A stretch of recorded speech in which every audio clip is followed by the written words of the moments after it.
Hello दोस्तों, स्वागत है आपका हमारे यूट्यूब चैनल में। और आज हम लोग पढ़ने जा रहे हैं भारतीय राज्य व्यवस्था के अंतर्गत तीसरा अध्याय संविधान की प्रस्तावना। ठीक है, तो प्रस्तावना संविधान का परिचय कहते हैं। क्या होता है? जैसे संविधान जो है उसका परिचय वो आपकी क्या है? आपका प्रस्तावना। ठीक है, संविधान की यह संविधान का अमुख होता है। अमुख, ठीक है, अमुख होता है। ए पालकी वाला ने प्रस्तावना को संविधान का परिचय पत्र कहा है। ठीक है, तो ये आप कथन ध्यान रखिएगा कि संविधान का परिचय पत्र किसने कहा है? तो ए पालकी वाला ने संविधान का परिचय पत्र कहा है। किसको? संविधान की प्रस्तावना को। 13 दिसंबर 1946 को नेहरू द्वारा पेश उद्देश्य प्रस्ताव को संविधान की प्रस्तावना के रूप में शामिल किया गया, यानी उद्देश्य प्रस्ताव को ही प्रस्तावना के रूप में शामिल कर लिया गया। ठीक है, अब ये प्रस्तावना है क्या? चलो हम लोग पढ़ के देखते हैं। हम भारत के लोग, तो अब इससे आप उम्मीद लगा सकते हैं कि जो भारत की प्रस्तावना में जो हम भारत के लोग हैं, ये जो भारत के लोग हैं ये शक्ति है। किसकी? संविधान की शक्ति कौन है?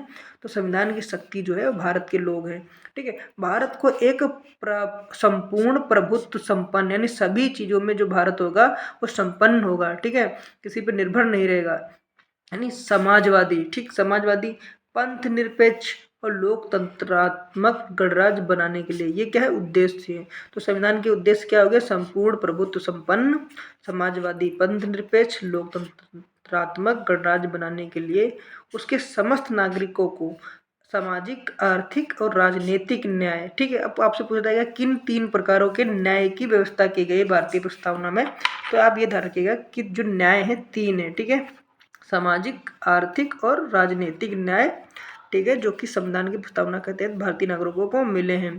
ठीक है, अब देखिए, स्वतंत्रता, विचार, अभिव्यक्ति, विश्वास और धर्म की उपासना की स्वतंत्रता। ठीक है, स्वतंत्रता मिली हुई है। तो किसकी? विचार की, अभिव्यक्ति, विचार, अभिव्यक्ति, विश्वास, धर्म और उपासना की स्वतंत्रता। ठीक है, प्रतिष्ठा, अवसर की समता, यानी प्रतिष्ठा और अवसर में क्या होगी? समानता होगी। प्राप्त करने के लिए हम के लिए उन सब में व्यक्ति की गरिमा, ठीक है, राष्ट्र की एकता और अखंडता को सुनिश्चित करने वाली बंधुता को बढ़ाने के लिए दृढ़ संकल्प होकर अपनी संविधान सभा में तारीख 26 नवंबर 1949, ठीक हो, ठीक, मार्गशीर्ष शुल्क सप्तमी संवत 6 विक्रमी को एतेत द्वारा इस संविधान को अंगीकृत, अधिनियमित या आत्मार्पित करते हैं। ठीक है, तो हम लोग इसके बारे में पढ़ लेते हैं। तो संविधान की प्रस्तावना को संविधान की आत्मा कहा जाता है। परिचय पत्र भी है, संविधान की आत्मा भी है। लेकिन दोस्तों, कभी कभी आप लोग कंफ्यूज हो जाते हैं। ये क्वेश्चन होता है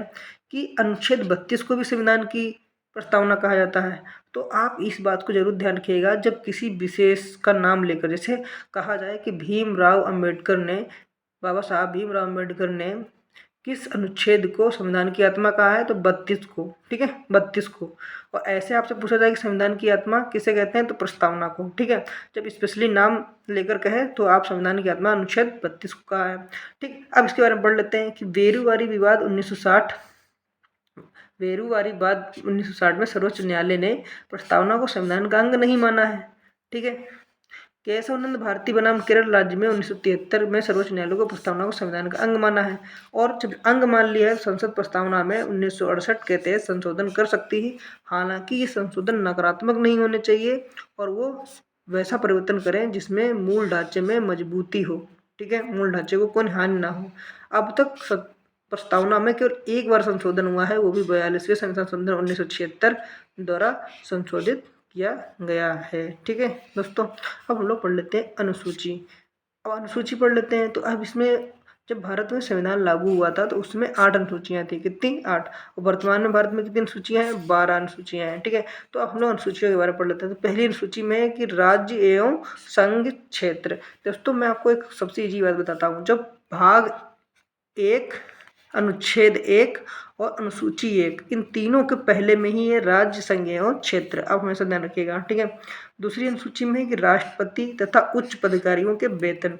ठीक है, तीसरी अनुसूची में शपथ प्रतिज्ञान प्रारूप। ठीक है, चौथी अनुसूची में राज्यसभा में स्थानों का आवंटन। पांचवी अनुसूची में अनुसूचित क्षेत्रों और अनुसूचित जनजातियों के प्रशासन नियंत्रण के बारे में उपबंध।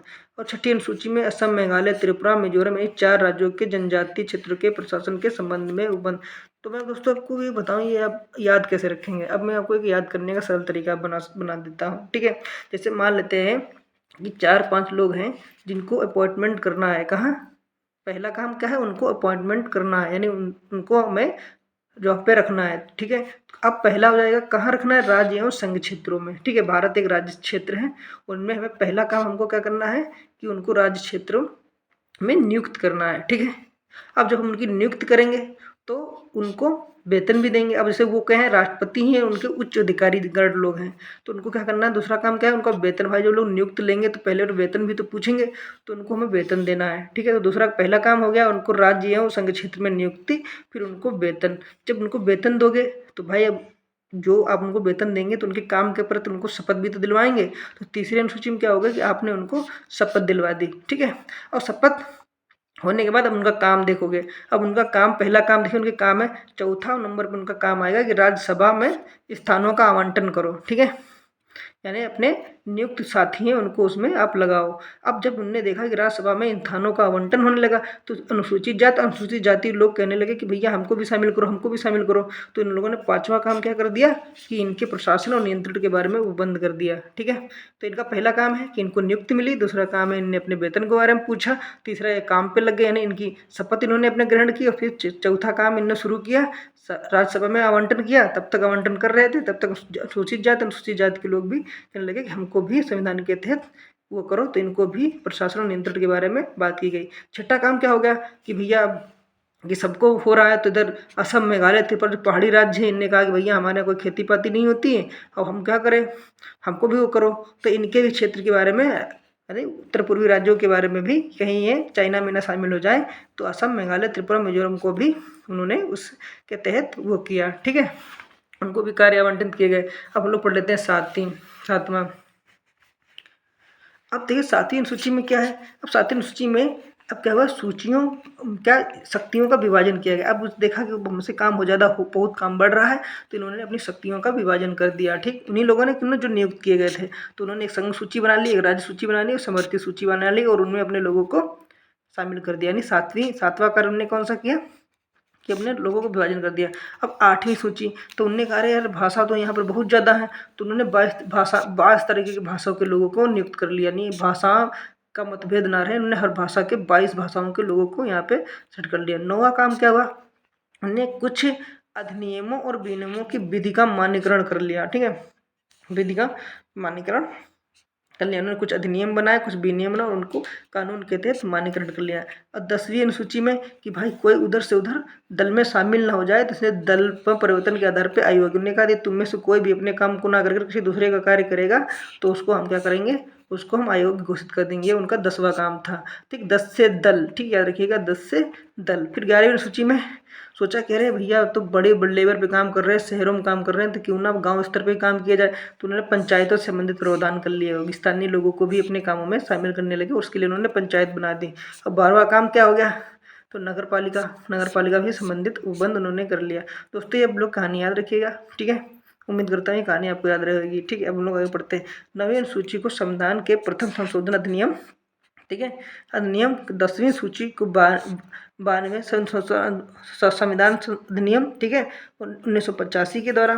ठीक, और 11वीं अनुसूची को 73वें संविधान संशोधन 1992 द्वारा, 12वीं अनुसूची को 74वें अधिनियम संशोधन अधिनियम 92 द्वारा संविधान में जोड़ा गया। तो दोस्तों पहले 8 थी, ठीक है, और फिर 4 बढ़ी यानी 12 हो गई। तो बढ़ी कौन कौन सी, 9वीं बढ़ी कब बढ़ी, प्रथम संशोधन हुआ 1991 में, 10वीं सीजी को 92वें संशोधन, ठीक 85 में, और 11वीं को 33 संशोधन 1992 में, और 12वीं सूची को 74 संशोधन 1992 में जोड़ लिया गया। ठीक, मूल संविधान की 8वीं सूची में 14 भाषाओं का वर्णन है। ठीक है, यानी अभी कितनी है, 22।